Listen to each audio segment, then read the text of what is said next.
Selamat datang di channel Cerita Kehidupan. Sebelum lanjut ke cerita selanjutnya, yuk subscribe dan like. Absen dulu di kolom komen ya ah. Ruang rapat di lantai 45 gedung perkantoran elit Graha itu terasa lebih dingin dari biasanya.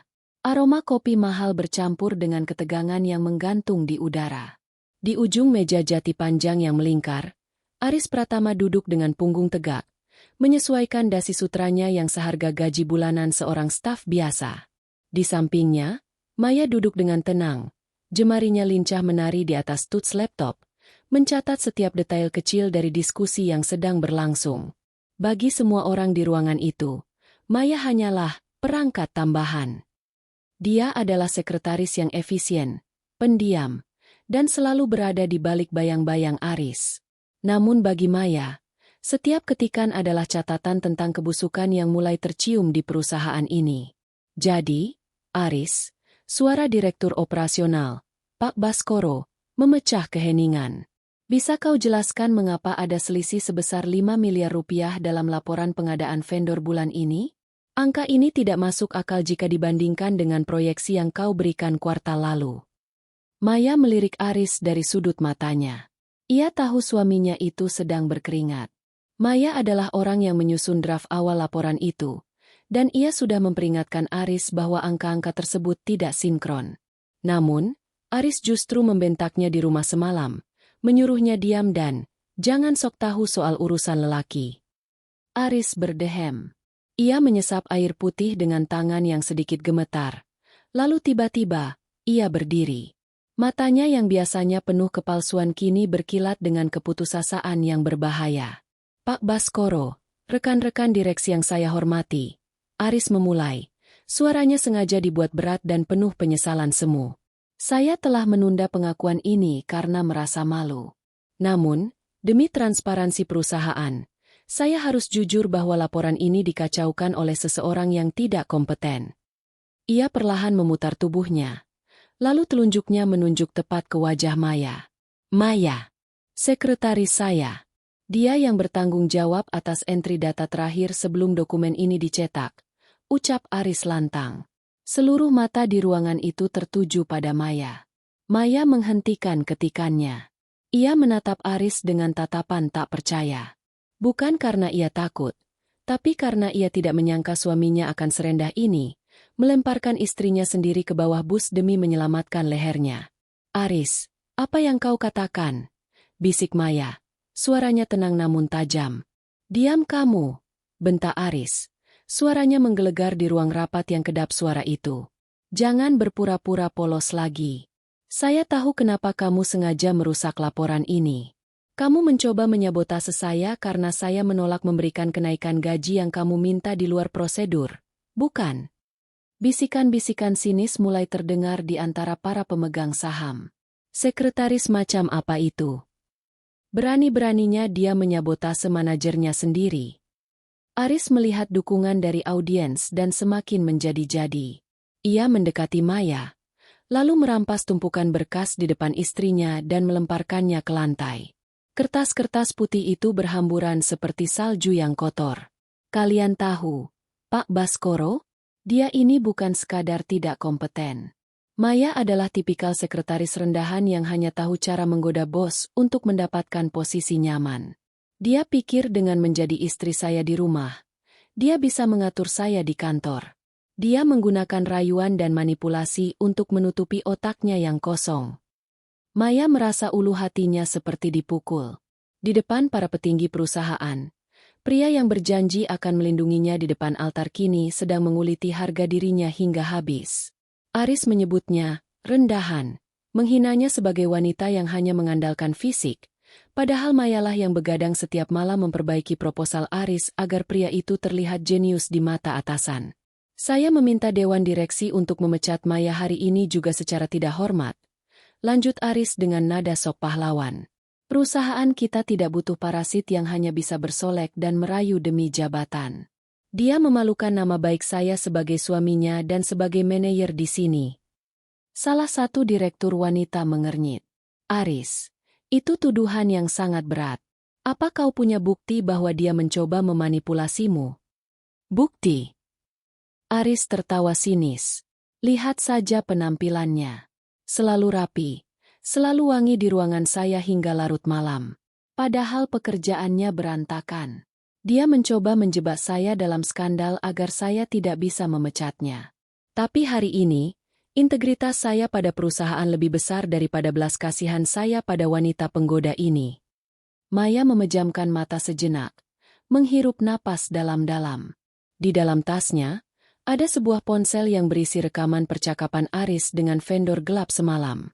Ia bisa saja mengeluarkannya sekarang dan menghancurkan Aris dalam sekejap. Namun, Maya tahu ini bukan saatnya.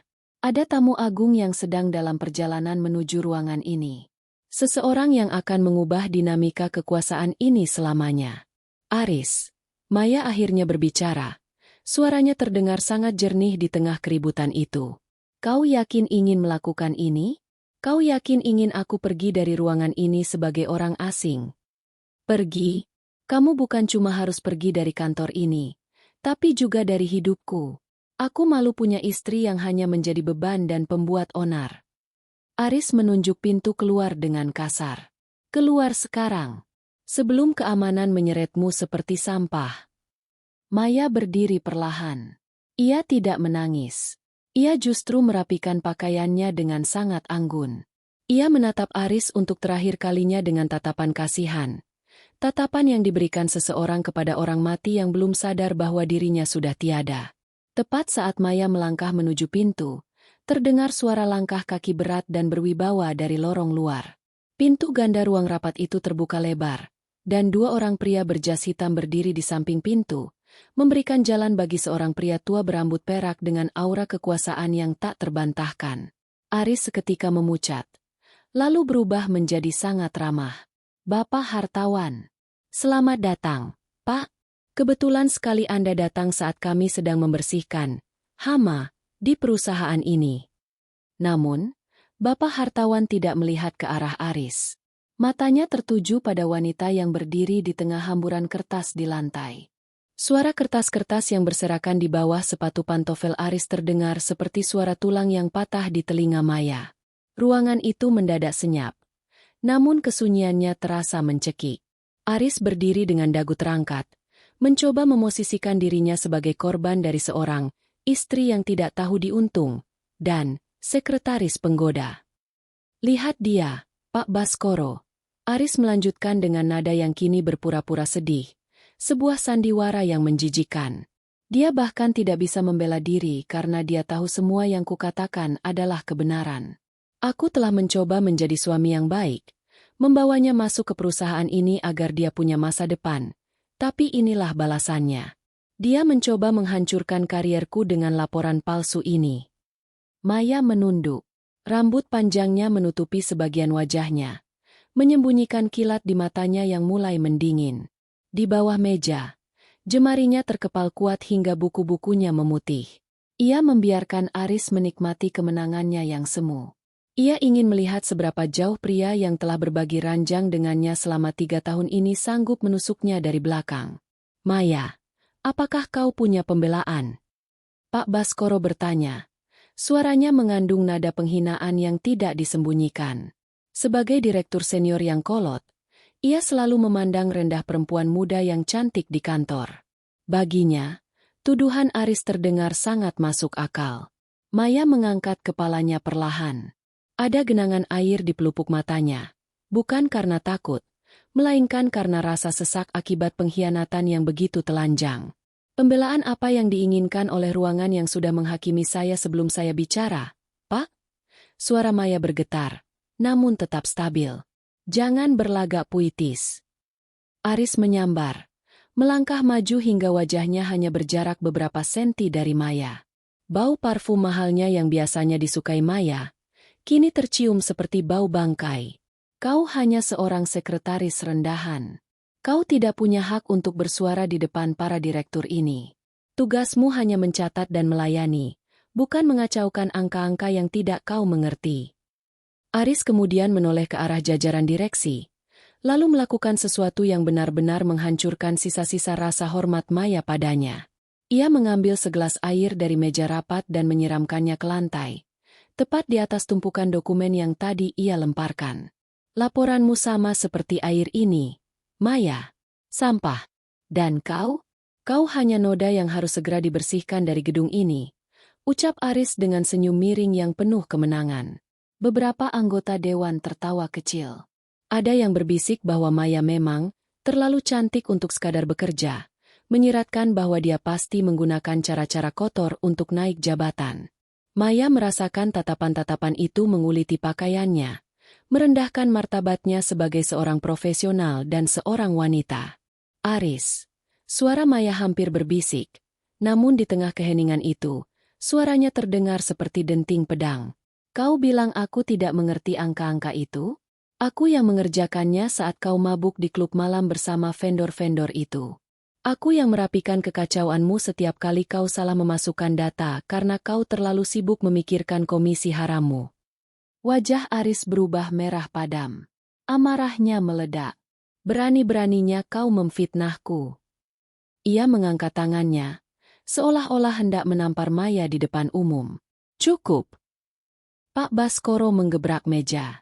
Ruang rapat ini bukan tempat untuk pertengkaran rumah tangga yang memuakan. Aris, amankan istrimu ini. Keamanan akan segera datang untuk menyeretnya keluar. Dan Maya, kau dipecat secara tidak hormat.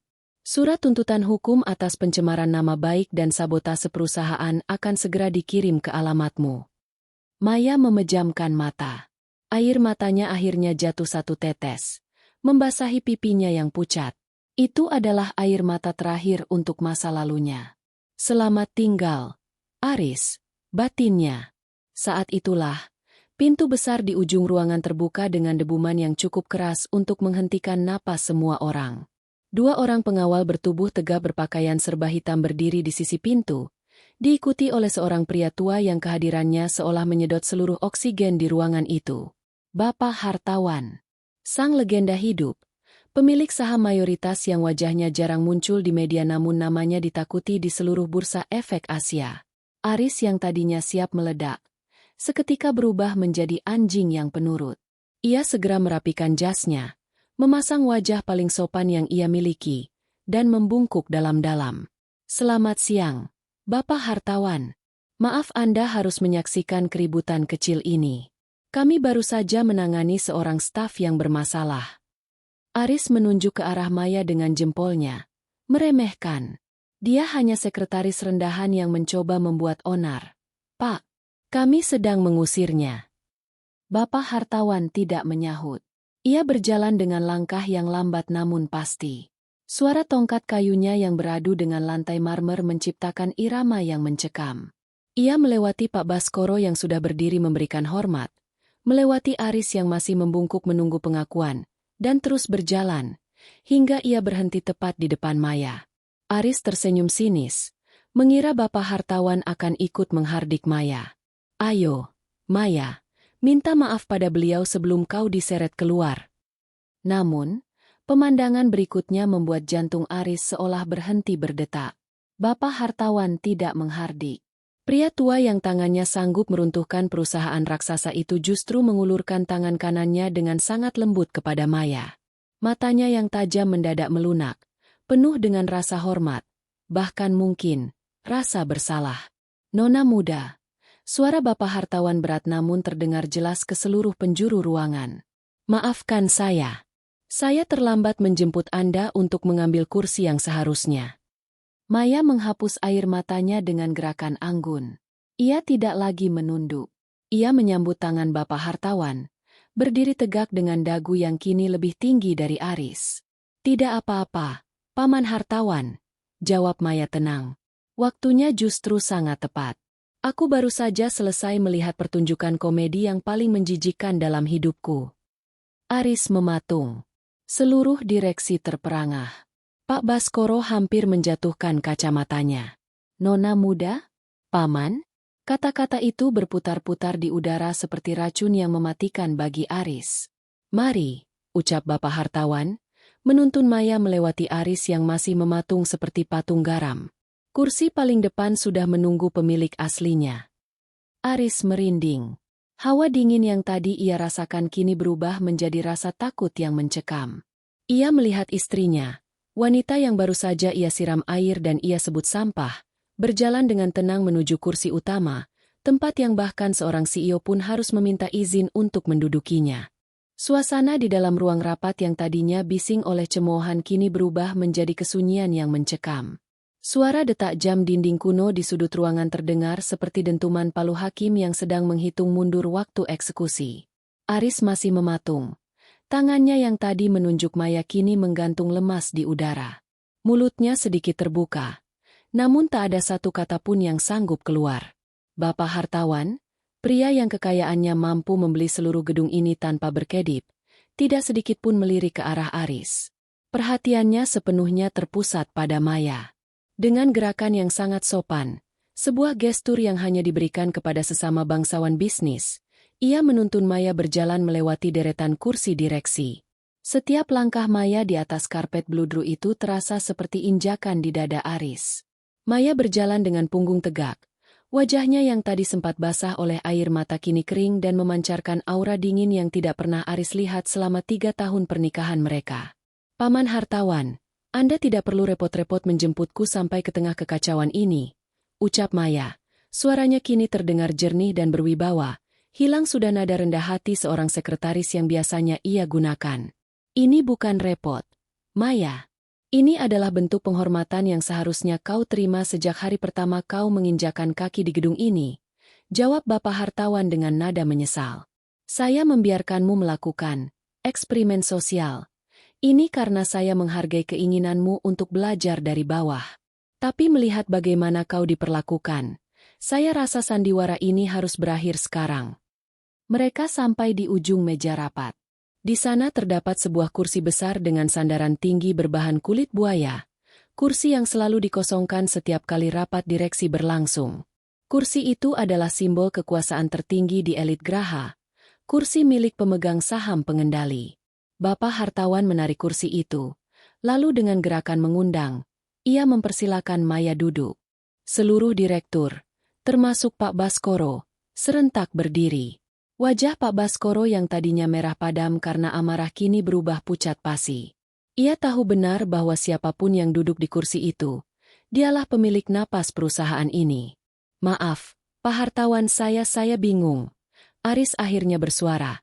Suaranya melengking karena panik. Ia melangkah maju dengan tertatih-tatih. Ada kesalahan besar di sini. Wanita itu, Maya, dia istri saya. Dia hanya seorang sekretaris. Mengapa Anda membiarkannya duduk di kursi itu? Itu kursi suci perusahaan. Bapak hartawan menoleh perlahan. Tatapannya yang tajam seperti elang menghujam jantung Aris. Suci.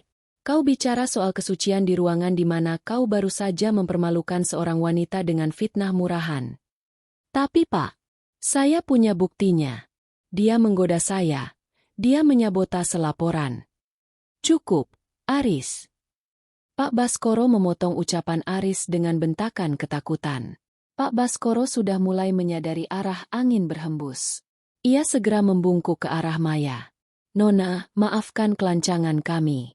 Kami tidak tahu bahwa Anda adalah tamu istimewa Bapak hartawan. Maya menyandarkan punggungnya ke kursi empuk itu.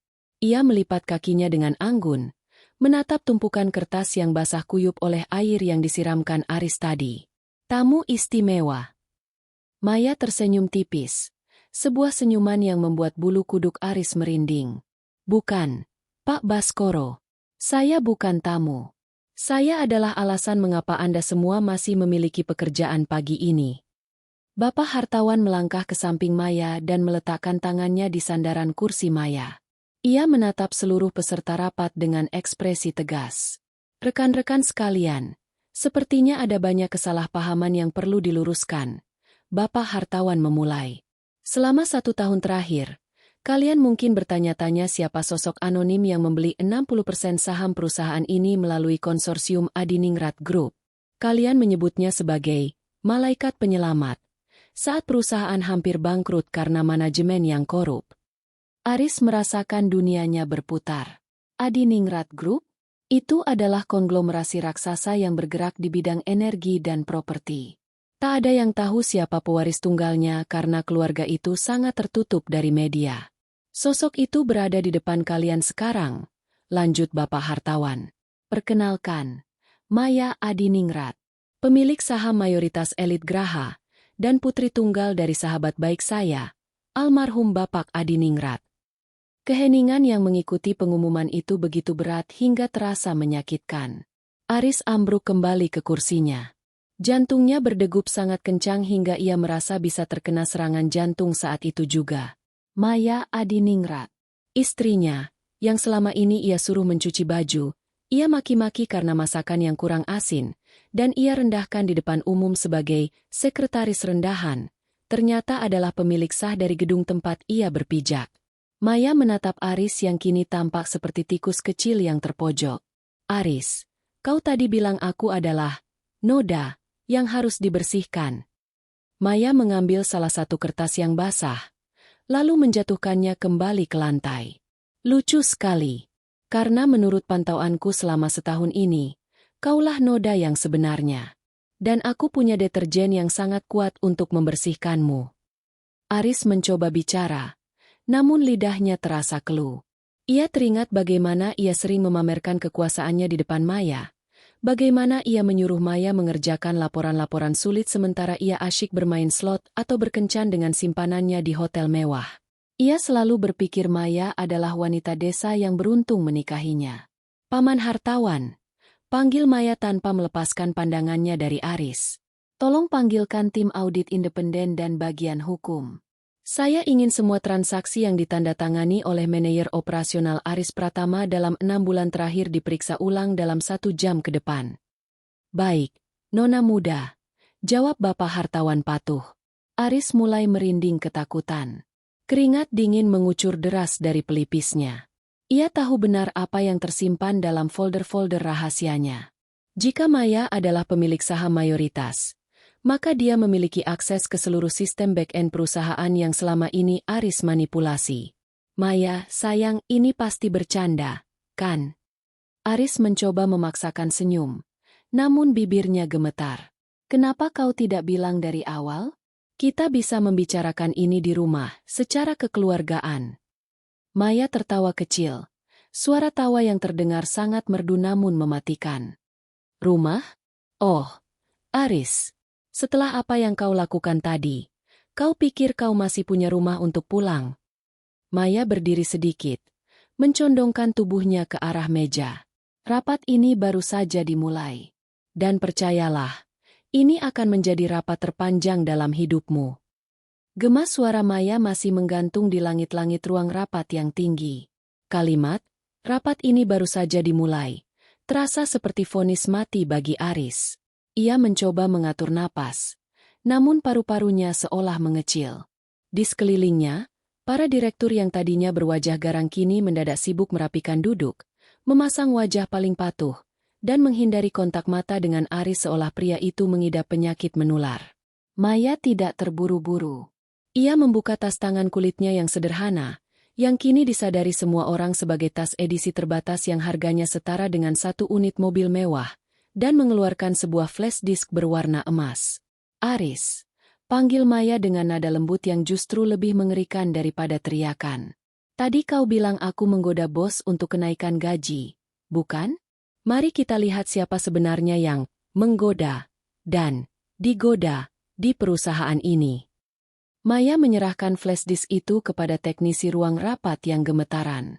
Dalam hitungan detik, layar proyektor raksasa di belakang Maya menyala. Namun, yang muncul bukanlah laporan keuangan yang diperdebatkan tadi. Layar itu menampilkan rangkaian foto dan tangkapan layar percakapan WhatsApp. Foto pertama, Aris sedang duduk di sebuah restoran mewah dengan seorang wanita berpakaian minim. Di atas meja, terlihat tumpukan amplop coklat. Foto kedua, tangkapan layar mutasi rekening rahasia Aris yang menerima aliran dana dari vendor-vendor fiktif. Ini fitnah. Ini rekayasa AI. Teriak Aris sambil memukul meja. Wajahnya yang tadi pucat kini berubah menjadi merah keunguan. Maya, kau mencuri data pribadiku. Ini pelanggaran hukum. Pelanggaran hukum. Maya mengangkat alisnya. Sebagai pemilik saham mayoritas, Aku memiliki wewenang penuh untuk memerintahkan audit investigatif terhadap karyawan yang dicurigai melakukan fraud. Dan kau, Aris, bukan hanya sekadar dicurigai. Kau adalah pelakunya. Maya berdiri dan berjalan pelan mengitari meja rapat. Langkah kakinya yang tenang terdengar seperti detak jam kematian bagi karir Aris. Ia berhenti tepat di belakang kursi Pak Baskoro, yang kini berkeringat dingin karena ia tahu dirinya juga sering menerima jatah dari Aris. Pak Baskoro, ucap Maya sambil meletakkan tangan di sandaran kursi sang direktur. Anda tadi begitu bersemangat ingin memecat saya secara tidak hormat. Apakah Anda masih memiliki semangat yang sama untuk memecat manajer kesayangan Anda ini setelah melihat data ini? Pak Baskoro menelan ludah dengan susah payah. Nona Adiningrat saya hanya mengikuti laporan dari Aris. Saya tidak tahu kalau Anda tidak tahu atau Anda memilih untuk tidak tahu karena Anda juga mendapatkan 10% dari setiap proyek fiktif yang dia buat. Potong Maya tajam. Ruangan itu kembali senyap. Beberapa direktur lain mulai gelisah. Saling lirik. Takut nama mereka akan disebut selanjutnya.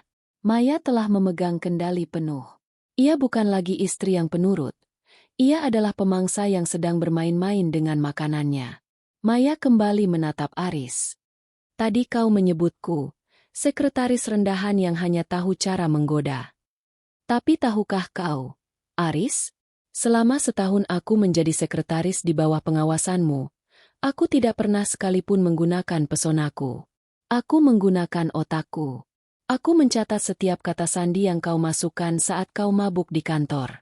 Aku menduplikasi setiap berkas yang kau pikir sudah kau hancurkan. Dan aku merekam setiap janji manismu kepada para vendor saat kau pikir aku sedang sibuk membuatkanmu kopi. Aris merasa lututnya lemas. Ia teringat kembali semua momen di mana ia meremehkan Maya. Ia teringat bagaimana ia sering memaki Maya, bodoh, hanya karena Maya salah meletakkan map. Padahal saat itu Maya mungkin sedang menyalin data korupsinya. Kau tahu kenapa aku memilih posisi sekretaris? Tanya Maya. Kini ia berdiri di depan Aris, menatapnya langsung ke mata. Karena dari meja sekretaris, aku bisa melihat siapa yang benar-benar bekerja dan siapa yang hanya menjadi benalu. Dan kau, Aris, adalah benalu paling besar yang pernah aku temui. Baik di kantor ini, maupun di hidupku. Aris mencoba meraih tangan Maya. Maya, sayang tolong. Aku hilaf.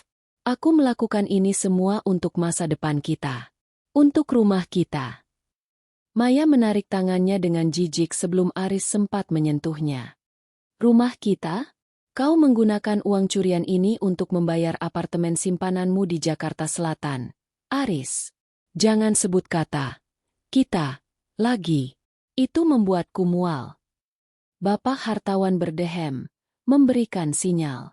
Nona muda, tim hukum dan pihak kepolisian dari Unit Tindak Pidana Korupsi sudah berada di lobi. Apakah Anda ingin mereka naik sekarang? Aris tersentak. Kepolisian? Ini bukan lagi sekadar pemecatan. Ini adalah penghancuran hidup. Tunggu dulu, Paman. Ujar Maya sambil tersenyum dingin. Aku ingin Aris merasakan apa yang aku rasakan tadi. Tadi dia memintaku keluar dari ruangan ini seperti sampah. Bukan. Maya menunjuk ke arah pintu. Aris Pratama, kau tidak perlu menunggu keamanan menyeretmu. Silakan keluar dengan kaki sendiri sekarang juga. Tapi ingat satu hal. Setiap langkah yang kau ambil keluar dari gedung ini adalah langkah menuju sel penjara. Aris memandang sekeliling ruangan. Tidak ada satupun orang yang membelanya. Rekan-rekan yang kemarin tertawa bersamanya saat bermain golf kini menunduk. Seolah-olah Aris tidak pernah ada. Ia melihat istrinya, sang pewaris tahta yang sebenarnya, berdiri dengan keagungan yang tak tertandingi. Dengan tangan gemetar, Aris mengemasi beberapa barang pribadinya. Namun, Maya kembali bersuara. Tinggalkan kunci mobil, ponsel kantor, dan jam tangan Rolex itu di atas meja, perintah Maya. Semua itu dibeli dengan uang perusahaan yang kau curi. Kau masuk ke sini sebagai orang biasa, dan kau akan keluar dari sini sebagai pecundang tanpa apa-apa. Aris melepaskan jam tangannya dengan wajah yang hancur. Ia berjalan menuju pintu dengan langkah gontai, dikawal oleh tatapan menghina dari seluruh ruangan. Saat ia mencapai pintu, ia menoleh sekali lagi, berharap menemukan sedikit belas kasihan di mata Maya. Namun, yang ia temukan hanyalah Maya yang sedang duduk kembali di kursi utamanya, mulai berbicara dengan Bapak Hartawan tentang rencana restrukturisasi perusahaan seolah-olah Aris sudah menjadi debu yang baru saja ditiup pergi. Aris merinding. Ia sadar, ketakutan terbesarnya bukan hanya pada polisi yang menunggunya di bawah, tapi pada kenyataan bahwa ia baru saja membuang berlian demi mengejar batu kali, dan sekarang, berlian itu akan menghancurkannya tanpa sisa.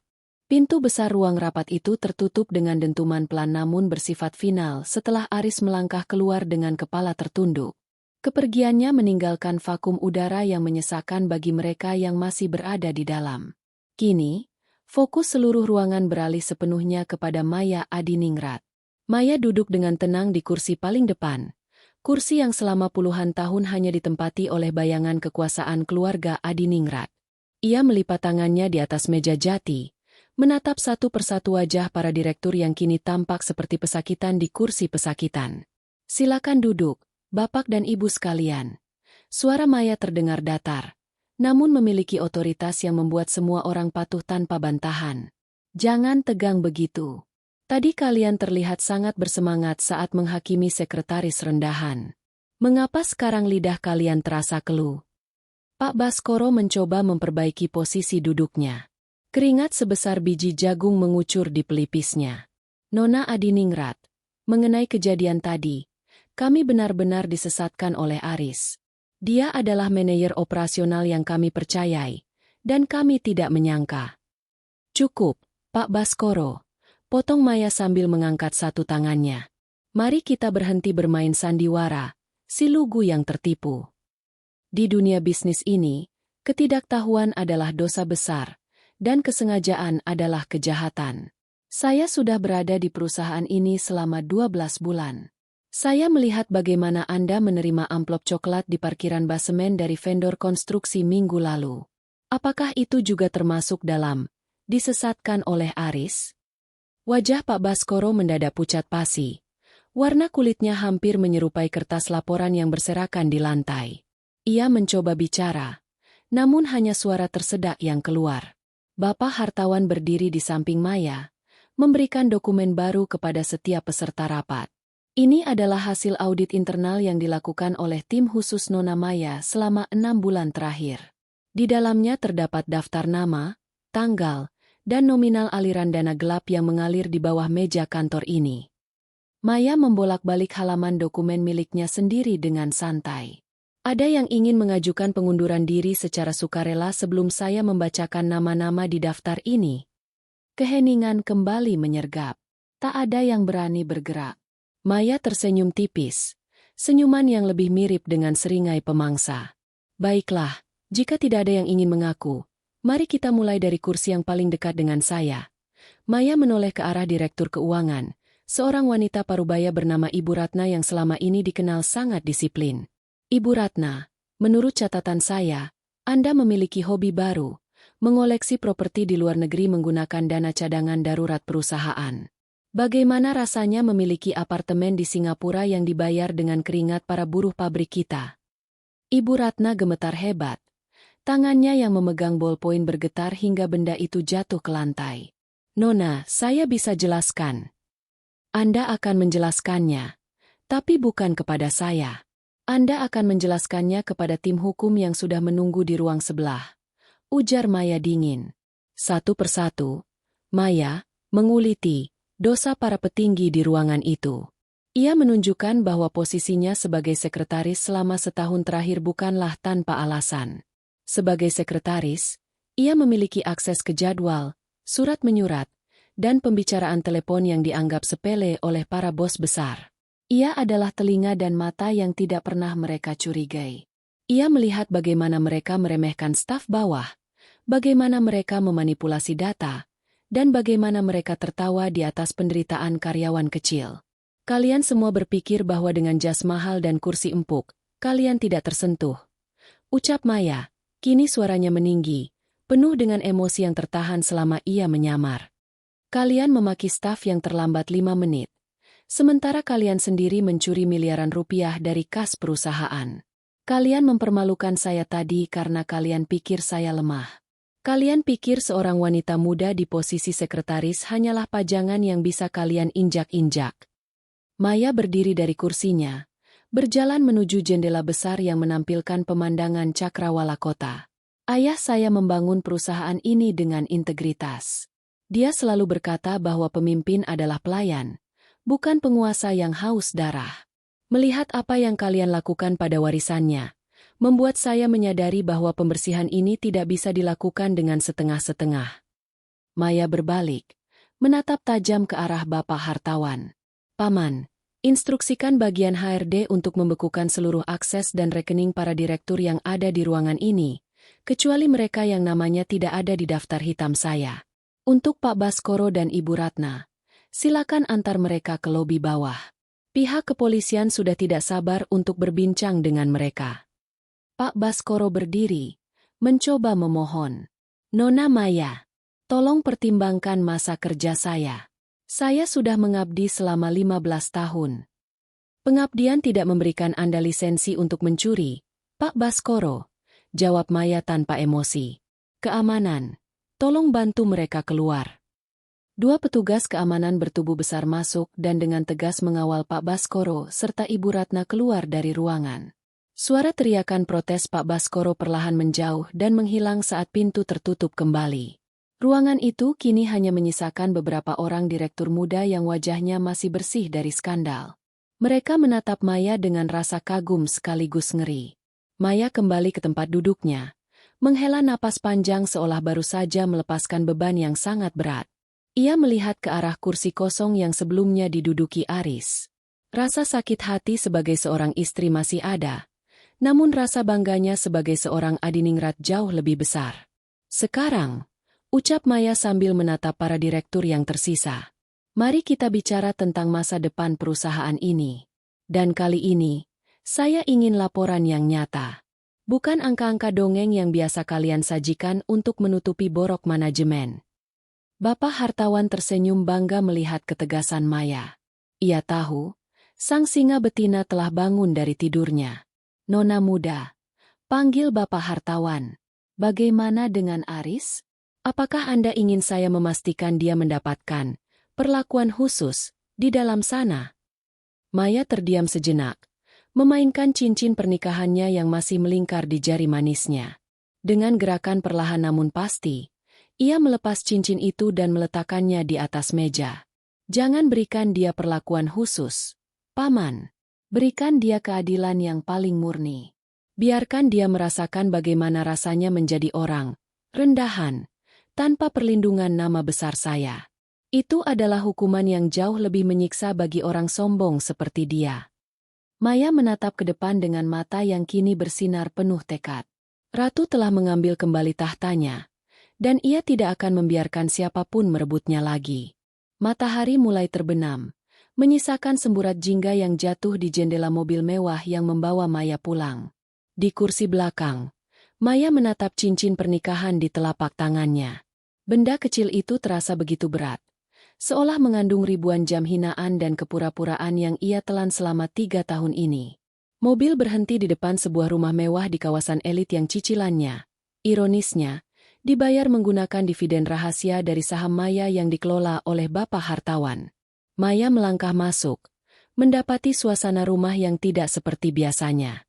Ibu mertuanya, Bu Sarah, sedang duduk di ruang tamu bersama adik perempuan Aris, Siska. Mereka tampak sedang tertawa sambil melihat katalog perhiasan. Begitu melihat Maya masuk, tawa mereka langsung berhenti, berganti dengan tatapan meremehkan yang sudah menjadi makanan sehari-hari Maya. Oh, si sekretaris sudah pulang. Sindir Bu Sarah tanpa mengalihkan pandangan dari katalognya. Maya, cepat ke dapur. Aris menelepon tadi. Katanya dia sedang stres berat karena urusan kantor.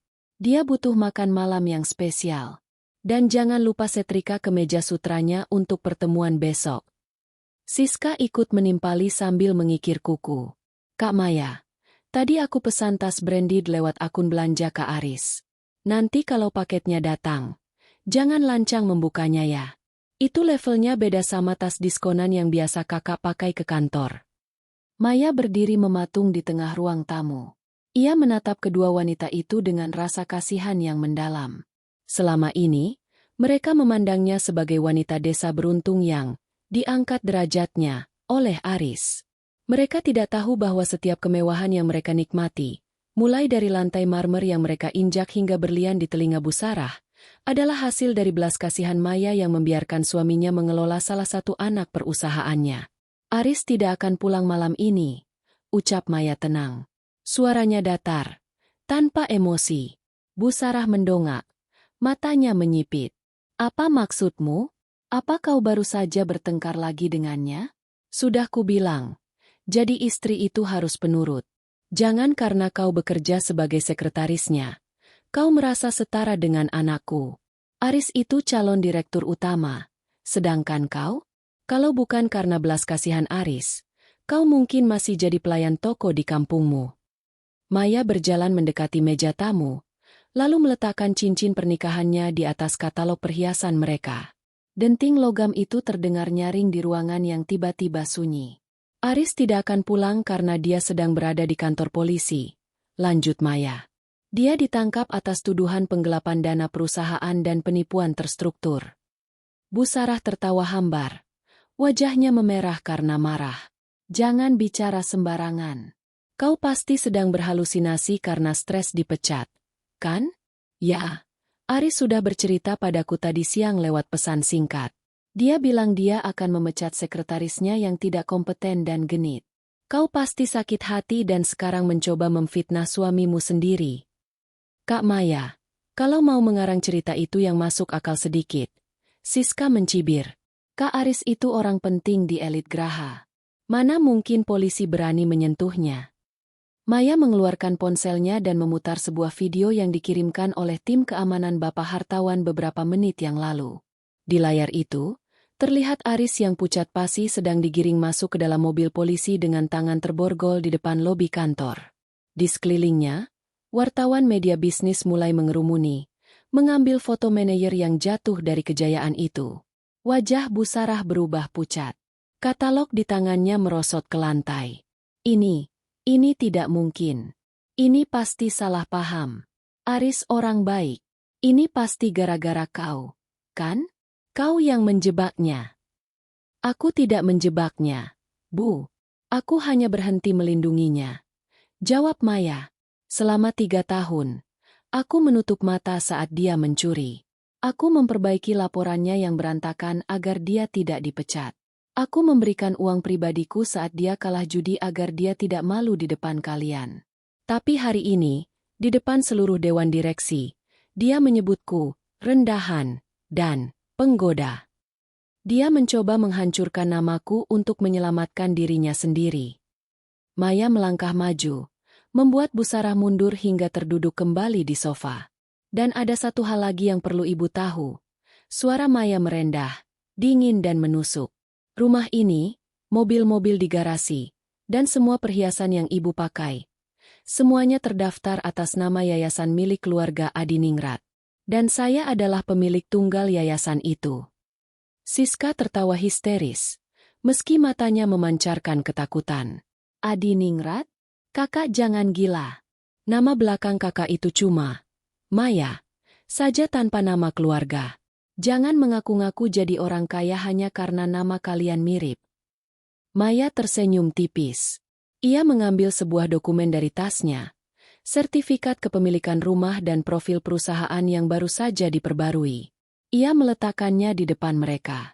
Selama ini aku menyembunyikan identitasku karena aku ingin dicintai sebagai wanita biasa, bukan karena hartaku. Aku ingin melihat apakah Aris adalah pria yang tulus. Tapi ternyata, aku hanya memelihara serigala, ucap Maya. Besok pagi, tim penyita akan datang ke sini. Semua aset yang dibeli dengan uang hasil penggelapan Aris akan disita oleh negara, dan rumah ini akan kembali ke tanganku sebagai pemilik lahan. Kau tidak bisa melakukan ini pada kami. Aku ini ibu mertuamu. Teriak Bu Sarah dengan suara melengking, mulai menangis histeris. Ibu mertua yang memaki menantunya setiap hari? Ibu mertua yang membiarkan anaknya berselingkuh asalkan uang tetap mengalir. Maya menggeleng.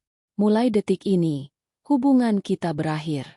Kalian punya waktu sampai jam 8 pagi untuk mengemasi pakaian kalian. Hanya pakaian. Jika ada satu butir perhiasan yang hilang dari inventaris perusahaan, aku tidak akan segan-segan menambah daftar laporan ke polisi. Maya berbalik, berjalan menuju tangga untuk mengambil koper kecil yang sudah ia siapkan sejak semalam. Ia tidak butuh apapun dari rumah ini. Semua kenangan di sini terasa beracun baginya. Saat ia sampai di depan pintu keluar, ia menoleh sekali lagi.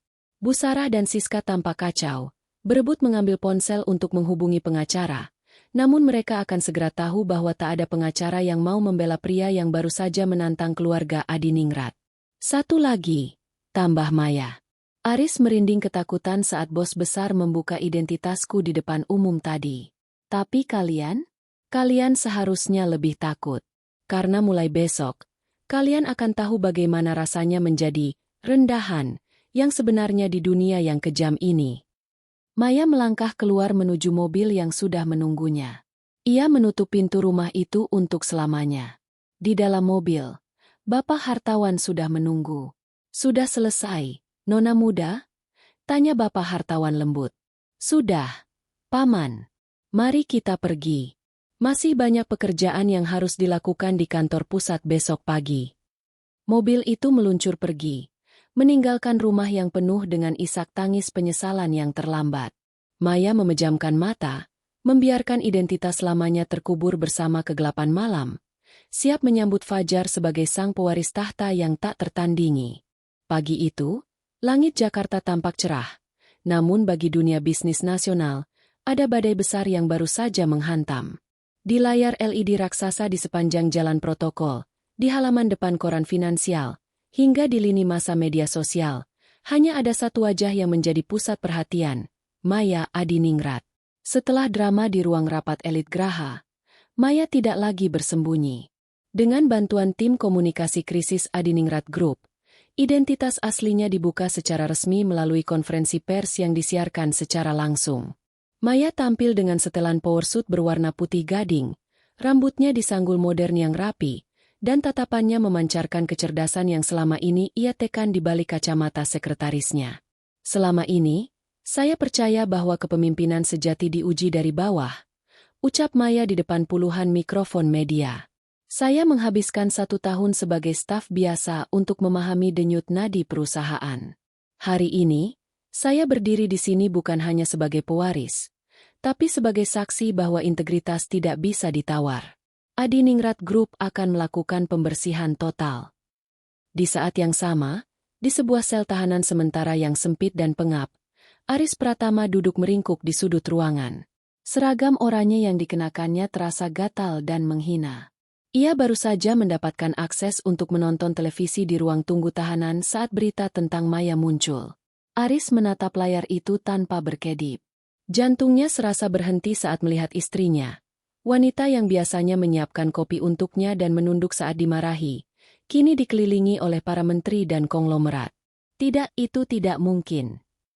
Gumam Aris. Suaranya serak karena ia telah berteriak semalaman menuntut pengacara. Dia itu Mayaku.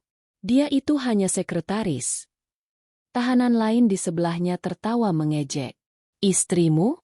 Kalau wanita itu istrimu, kenapa kau ada di sini memakai baju monyet oranye sementara dia menjadi wanita terkaya di negeri ini? Kau pasti sudah gila, kawan. Aris merangkak mendekati layar televisi. Jemarinya yang gemetar menyentuh permukaan kaca yang dingin. Ia melihat bagaimana Bapak Hartawan berdiri di belakang Maya dengan sikap hormat yang luar biasa. Ia teringat semua perkataan kasarnya di ruang rapat. Sekretaris rendahan yang menggoda bos. Kalimat itu kini terngiang kembali di telinganya seperti kutukan yang memekakan. Setiap kata hinaan yang ia lemparkan kepada Maya tempo hari kini berbalik menjadi belati yang mengiris harga dirinya. Ia menyadari bahwa saat ia mempermalukan Maya di depan dewan direksi, ia sebenarnya sedang mempermalukan dirinya sendiri di hadapan pemilik tahta yang memegang nasibnya. Maya, maafkan aku. Aris tiba-tiba berteriak histeris, membuat para penjaga menoleh. Aku tidak tahu. Demi Tuhan, aku tidak tahu. Ketakutan Aris semakin memuncak saat seorang sipir memanggil namanya. Aris Pratama, ada kunjungan untukmu. Aris berdiri dengan harapan tinggi. Ia berpikir mungkin Maya datang untuk memberikan belas kasihan. Mungkin ini semua hanya ujian, dan Maya akan menarik tuntutannya jika ia bersujud di kaki istrinya itu. Namun, saat ia sampai di ruang kunjungan yang dibatasi kaca tebal, yang ia temui bukanlah Maya. Ibu Sarah dan Siska duduk di sana dengan wajah yang sangat kuyu. Mereka tidak lagi mengenakan perhiasan mahal. Siska tampak mengenakan kaos oblong biasa dan wajahnya sembab karena tangis. Bu, bagaimana? Apa Maya mencabut laporannya?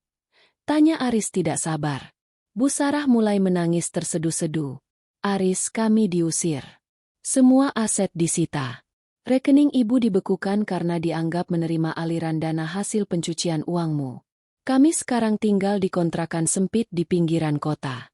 Siska harus menjual semua tas koleksinya hanya untuk membayar deposit rumah. Apa? Aris memukul kaca pembatas. Dia tidak bisa melakukan itu.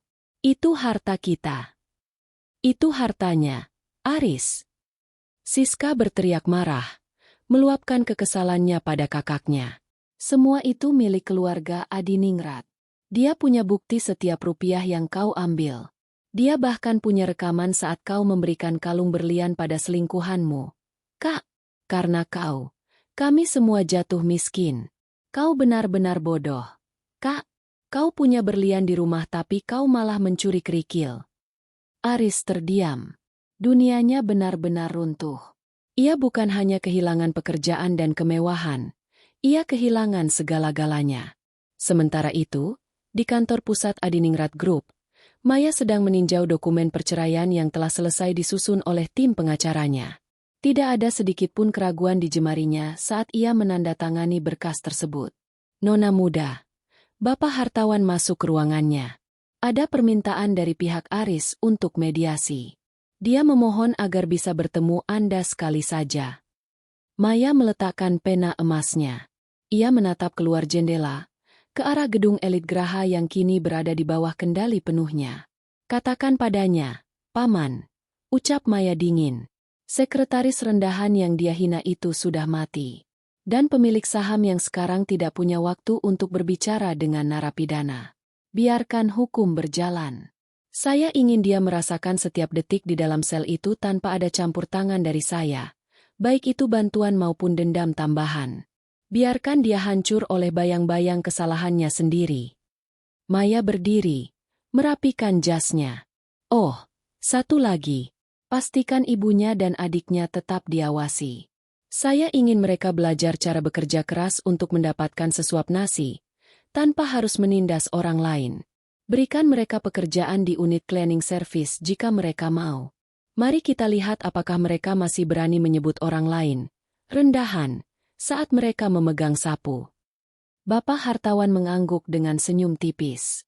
Ia tahu bahwa keadilan yang paling menyakitkan bukanlah kekerasan, melainkan pembalikan nasib yang sempurna. Maya berjalan keluar dari ruangannya dengan langkah mantap. Ia tidak lagi menoleh ke belakang. Di depannya, sebuah kerajaan bisnis sedang menunggu untuk dipimpin, dan bagi Maya Adiningrat, ini barulah permulaan. Ruang sidang Pengadilan Negeri Jakarta Pusat dipadati oleh awak media.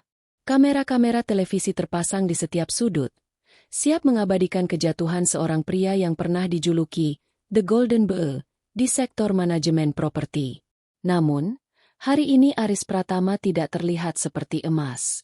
Rambutnya yang biasa tertata klimis kini tampak kusam, wajahnya tirus, dan matanya yang dulu penuh keangkuhan kini dipenuhi ketakutan yang dalam. Di baris terdepan kursi pengunjung, Maya Adiningrat duduk dengan keanggunan yang membekukan. Ia mengenakan kacamata hitam, bukan untuk bersembunyi, melainkan untuk menegaskan jarak antara dirinya dan kekacauan di depannya. Di sampingnya, Bapak hartawan dan tim pengacara paling disegani di negeri ini duduk dengan tenang. Terdakwa Aris Pratama, suara hakim ketua menggema, memecah kebisingan ruang sidang. Anda didakwa atas penyalahgunaan wewenang, penggelapan dana sebesar 45 miliar rupiah, serta tindak pidana pencucian uang. Apakah Anda mengerti? Aris menelan ludah. Ia melirik ke arah Maya, berharap melihat setitik simpati. Namun, Maya bahkan tidak menoleh ke arahnya. Ia sedang sibuk memeriksa laporan di tabletnya, seolah sidang ini hanyalah gangguan kecil di tengah jadwal bisnisnya yang padat. Saudara Jaksa Penuntut Umum, silakan hadirkan saksi kunci, perintah hakim. Pintu samping ruang sidang terbuka. Langkah kaki yang masuk membuat Aris terkesiap. Itu adalah Maya. Kali ini, ia berdiri bukan sebagai penonton, melainkan sebagai saksi pelapor. Maya berjalan menuju kursi saksi dengan langkah yang mantap.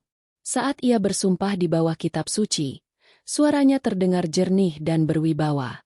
Di depan majelis hakim, ia membeberkan segalanya, bukan dengan emosi seorang istri yang tersakiti, melainkan dengan presisi seorang CEO yang sedang membedah kerugian perusahaan. Terdakwa menggunakan skema vendor fiktif untuk mengalihkan dana operasional ke rekening pribadinya. Maya menjelaskan sambil menunjukkan bukti digital yang terpampang di layar besar ruang sidang. Setiap dokumen yang ia tanda tangani saat saya menjabat sebagai sekretarisnya telah saya verifikasi silang dengan data asli dari pusat. Ia tidak hanya mencuri dari pemegang saham, tapi ia juga memotong asuransi kesehatan ratusan karyawan untuk membiayai gaya hidup mewahnya. Aris tidak tahan lagi. Ia berdiri dengan kasar hingga kursi kayunya terjatuh. Bohong. Dia melakukannya karena dendam. Dia ingin menghancurkanku karena dia cemburu. Teriak Aris histeris. Diam, terdakwa. Hakim menggebrak palu. Jaga sikap Anda atau saya akan memerintahkan Anda dikeluarkan dari ruang sidang. Maya menatap Aris tanpa ekspresi. Dendam? Tidak. Aris. Dendam adalah emosi untuk orang yang merasa setara. Bagiku, ini hanyalah pembersihan aset yang rusak. Kau adalah liabilitas bagi perusahaan, dan hari ini, aku sedang menghapus liabilitas itu dari buku catatan saya. Kata-kata Maya seperti tamparan yang lebih menyakitkan daripada vonis penjara manapun. Aris jatuh terduduk kembali. Ia menyadari bahwa di mata Maya, dia bukan lagi suami, bukan lagi musuh, bahkan bukan lagi manusia yang patut dikasihani. Dia hanyalah sebuah angka kesalahan dalam laporan keuangan yang harus segera dikoreksi. Sidang dilanjutkan dengan pemaparan bukti dari tim audit independen.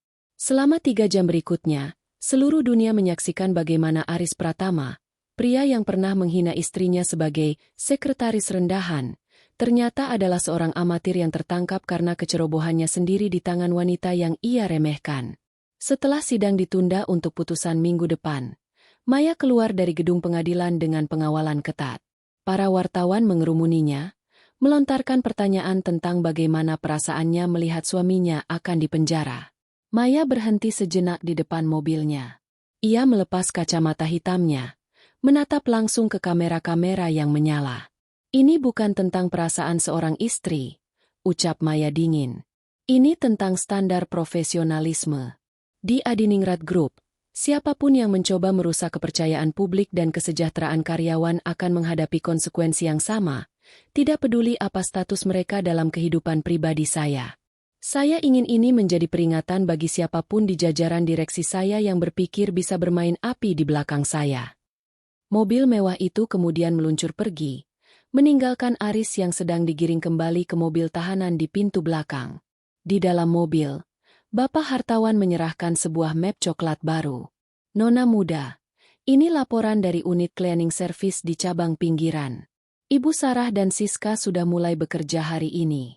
Sesuai perintah Anda, mereka ditempatkan di divisi pembersihan toilet umum di gedung kantor cabang. Maya mengambil map itu, melihat foto Ibu Sarah yang tampak layu memegang pel lantai.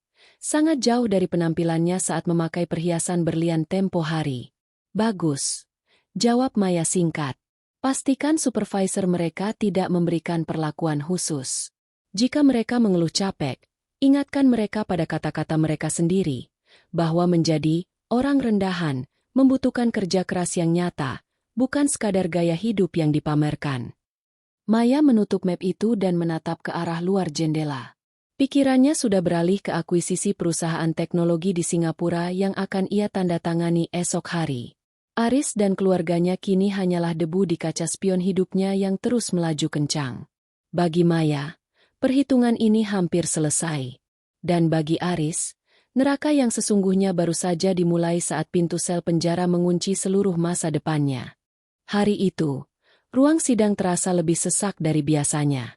Namun, udara di dalamnya terasa mati. Aris Pratama duduk di kursi pesakitan dengan tubuh yang tampak menyusut. Setelan jas yang dulu ia banggakan kini tampak kedodoran di tubuhnya yang kian kurus. Ia tidak lagi berani menatap ke arah kursi penonton, karena ia tahu di sana duduk Maya Adiningrat, wanita yang kini menjadi mimpi buruk sekaligus penyesalan terbesarnya. Hakim ketua mengetukkan palunya 3 kali, sebuah bunyi yang bagi Aris terdengar seperti lonceng kematian. Menimbang seluruh bukti-bukti otentik, keterangan saksi ahli, serta pengakuan dari pihak vendor fiktif, Hakim memulai dengan nada berat.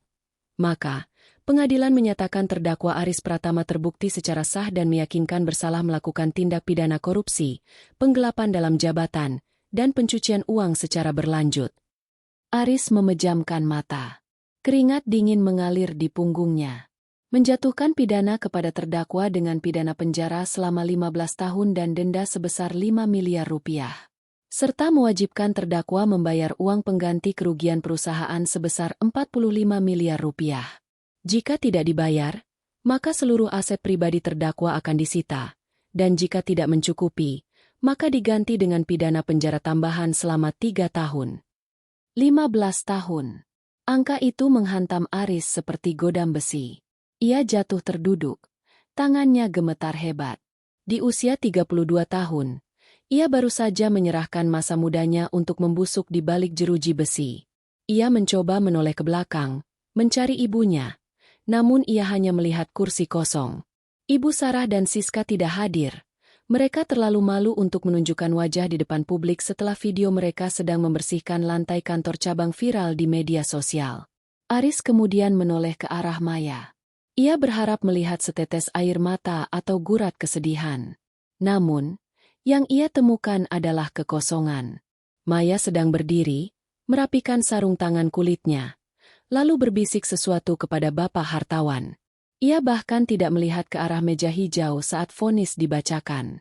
Bagi Maya, Aris sudah menjadi sejarah yang sudah selesai ditulis. Maya! Aris berteriak saat petugas kejaksaan mulai memborgol tangannya. Maya, tolong! 15 tahun terlalu lama. Aku bisa mati di sana. Maafkan aku. Maya, aku mencintaimu. Maya menghentikan langkahnya tepat di pintu keluar ruang sidang. Ia berbalik perlahan, melepaskan kacamata hitamnya, dan menatap Aris untuk terakhir kalinya. Kau tidak mencintaiku, Aris. Suara Maya bergema, dingin dan tanpa ampun. Kau hanya mencintai kenyamanan yang kau pikir bisa kau curi dariku.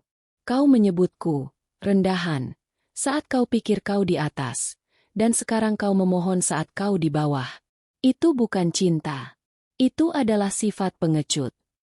Maya mendekat 2 langkah, membiarkan para wartawan mengabadikan momen itu. Nikmatilah waktu 15 tahun itu untuk merenung. Mungkin di dalam sana, kau akhirnya akan mengerti bahwa harga diri seorang wanita tidak ditentukan oleh posisinya sebagai sekretaris atau istri, tapi oleh kekuatan yang ia simpan di balik diamnya.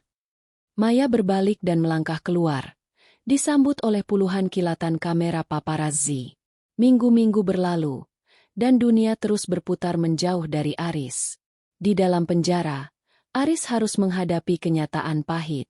Tidak ada lagi makanan mewah, tidak ada lagi pakaian sutra. Ia harus berbagi sel sempit dengan narapidana lain yang tidak peduli pada masa lalunya sebagai manajer. Setiap pagi, ia dipaksa bekerja di bengkel penjara, membuat kerajinan tangan dengan upah yang sangat kecil, sebuah ironi bagi pria yang dulu menganggap remeh uang jutaan rupiah. Sementara itu, Maya Adiningrat menjadi fenomena nasional. Ia tidak hanya membersihkan elit Graha, tapi juga melakukan ekspansi besar-besaran. Ia meluncurkan Adiningrat Foundation, sebuah yayasan yang memberikan beasiswa dan perlindungan hukum bagi para pekerja wanita yang mengalami pelecehan dan diskriminasi di tempat kerja. Suatu sore di dalam sel, Aris melihat sebuah majalah bisnis yang dibuang oleh penjaga.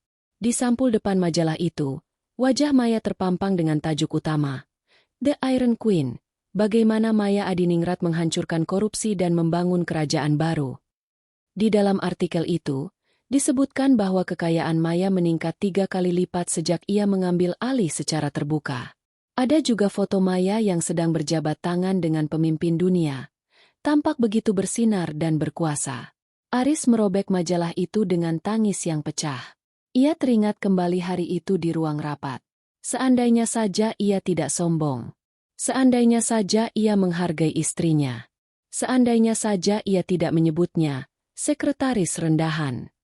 Penyesalan itu datang seperti racun yang menyebar setiap hari. Ia merinding setiap kali mengingat bagaimana bos besar, Bapak hartawan menuntun Maya ke kursi depan. Ia baru menyadari bahwa sejak awal, ia tidak pernah memegang kendali. Ia hanyalah pion dalam permainan yang dijalankan oleh ratu yang sangat cerdas. Di tempat lain, di kantor pusat Adiningrat Group yang baru, Maya duduk di kursinya yang menghadap langsung ke arah Monas. Ia memegang sebuah berkas kecil. Itu adalah laporan bahwa semua aset Aris telah lunas disita, termasuk rumah tua milik keluarga Aris di desa yang kini ia jadikan panti asuhan. Paman hartawan, panggil Maya. Ya, Nona muda. Pastikan Aris mendapatkan kiriman majalah setiap bulan ke selnya. Saya ingin dia selalu tahu apa yang sedang saya capai. Saya ingin dia melihat dari kejauhan betapa tingginya tempat yang dulu ia anggap bisa ia injak-injak. Maya menyesap tehnya dengan tenang. Dendamnya sudah tuntas. Tapi misinya baru saja dimulai. Ia tidak lagi membutuhkan pengakuan dari siapapun, karena sekarang, dialah yang menentukan siapa yang layak mendapatkan pengakuan. 3 tahun telah berlalu sejak badai di ruang rapat elit Graha mengguncang dunia bisnis. Gedung pusat Adiningrat Group kini berdiri lebih megah. Sebuah menara kaca dan baja yang melambangkan kekuatan serta transparansi. Di lantai teratas, di kantor yang dulu pernah menjadi tempatnya mengetik laporan sebagai sekretaris, Maya Adiningrat berdiri menatap matahari terbit. Ia tidak lagi mengenakan kacamata besar yang menyembunyikan wajahnya. Maya kini adalah simbol kepemimpinan perempuan modern. Namun, di balik semua kemewahan itu, ia tetaplah Maya yang sama, tenang, waspada, dan tak tergoyahkan. Nona muda. Suara bapak hartawan terdengar dari arah pintu. Pria tua itu kini telah pensiun. Namun ia tetap menjadi penasihat setia bagi Maya. Laporan tahunan dari Divisi Kesejahteraan Karyawan sudah masuk. Tingkat retensi staf kita mencapai 98%. Tidak ada lagi laporan diskriminasi sejak sistem audit anonim yang Anda buat diterapkan. Maya tersenyum tipis. Terima kasih, Paman. Itulah kemenangan yang sebenarnya. Bukan hanya angka di bursa saham, tapi rasa aman bagi mereka yang bekerja di bawah naungan kita. Bapak hartawan ragu sejenak sebelum melanjutkan. Ada satu laporan lagi mengenai keluarga Aris. Maya berbalik, sedikit tertarik. Bagaimana kabar mereka? Ibu Sarah dan Siska mengundurkan diri dari pekerjaan pembersihan minggu lalu. Mereka tidak tahan dengan tekanan sosial dan kelelahan fisik. Kabar terakhir menyebutkan mereka kembali ke desa terpencil, mencoba hidup dari bercocok tanam di lahan kecil milik kerabat jauh. Hidup mereka sangat sulit. Nona, tidak ada lagi yang mengenali mereka sebagai mantan keluarga sosialita. Maya mengangguk pelan. Ia tidak merasa senang, namun ia juga tidak merasa sedih. Baginya, itu adalah hukum alam. Siapa yang tidak mau menabur, tidak akan menuai. Siapa yang sombong, akan direndahkan oleh waktu itu sendiri. Dan Aris? Tanya Maya singkat. Aris masih di dalam. Saya dengar dia menjadi sangat tertutup. Dia menghabiskan sebagian besar waktunya di perpustakaan penjara, membaca setiap berita tentang Anda. Para sipir bilang dia sering berbicara sendiri, memanggil-manggil nama Anda saat malam tiba. Dia hancur secara mental. Nona, mengetahui bahwa wanita yang ia injak-injak kini berada di puncak dunia, adalah siksaan yang lebih berat daripada jeruji besi itu sendiri. Maya terdiam sejenak. Ia teringat hari itu, saat Aris menyiramkan air ke lantai dan menyebutnya sampah. Rasa sakit itu kini sudah hilang. digantikan oleh pemahaman bahwa setiap orang pada akhirnya akan menempati kursi yang mereka buat sendiri dengan perbuatan mereka. Biarkan dia, ucap Maya pelan. Penjara paling gelap bukanlah tembok beton, melainkan penyesalan yang tidak memiliki jalan keluar. Hari itu, Maya memiliki agenda besar. Ia akan meresmikan Adiningrat Center, sebuah pusat pelatihan kerja gratis bagi perempuan dari latar belakang ekonomi rendah. Saat mobilnya tiba di lokasi, ratusan perempuan menyambutnya dengan sorak-sorai. Mereka tidak melihatnya sebagai bos yang menakutkan, melainkan sebagai harapan. Di atas panggung, Maya memberikan pidato yang akan dikenang selama bertahun-tahun. Dunia mungkin akan menyebut kalian rendahan. Suara Maya menggema melalui pengeras suara, mantap dan penuh tenaga. Dunia mungkin akan mencoba membungkam kalian di depan meja-meja rapat. Mereka mungkin akan menyebut kalian hanya tahu cara menggoda untuk naik jabatan. Tapi ingatlah satu hal, identitas kalian tidak ditentukan oleh apa yang mereka katakan. Identitas kalian ditentukan oleh kekuatan yang kalian bangun saat tidak ada satupun orang yang melihat. Ia berhenti sejenak. Matanya berkaca-kaca namun tetap tangguh. Saya pernah menjadi sekretaris yang dihina di depan umum oleh pria yang saya cintai. Saya pernah dianggap sampah. Tapi di kursi paling depan ini, saya belajar bahwa tahta yang sesungguhnya bukanlah tentang saham atau uang, tapi tentang kemampuan untuk berdiri tegak saat seluruh dunia menginginkan kalian berlutut. Tepuk tangan bergemuruh memecah langit Jakarta. Di barisan paling depan, para direktur baru yang ia tunjuk berdasarkan integritas, bukan koneksi, berdiri memberikan penghormatan. Setelah acara selesai, Maya duduk di kursi belakang mobilnya. Ia membuka sebuah kotak kecil yang tersimpan di laci mobil. Di dalamnya terdapat tag nama lamanya. Maya, Sekretaris Manajer Operasional. Benda itu adalah pengingat akan masa sulitnya. Ia menyentuh permukaan plastik murah itu dengan jemarinya. Tag nama itu adalah bukti bahwa ia pernah berada di lumpur. Namun ia memilih untuk menjadi teratai yang mekar dengan indah di atasnya. Paman, panggil Maya kepada sopirnya yang baru. Ke bandara. Saya punya pertemuan di London besok. Baik, Nona muda. Mobil itu melesat membelah jalanan kota, meninggalkan masa lalu yang kelam dan menuju masa depan yang cerah. Maya Adiningrat bukan lagi sekadar nama. Ia adalah sebuah legenda tentang keadilan, kecerdasan, dan pembalasan yang paling elegan. Sementara itu, di sebuah sel gelap di pinggiran kota, seorang pria bernama Aris Pratama memandangi foto dari majalah yang sudah lecek. Foto Maya yang sedang tersenyum di atas podium. Aris merinding, bukan karena dinginnya lantai penjara, tapi karena ia sadar bahwa dalam drama kehidupan ini, ia hanyalah catatan kaki yang terlupakan dalam biografi sang ratu yang tak tertandingi. Cerita berakhir di sini, namun bagi Maya, fajar baru-baru saja dimulai. Setiap langkahnya kini adalah jejak emas di atas karpet merah yang ia bangun dengan tangannya sendiri. Selesai.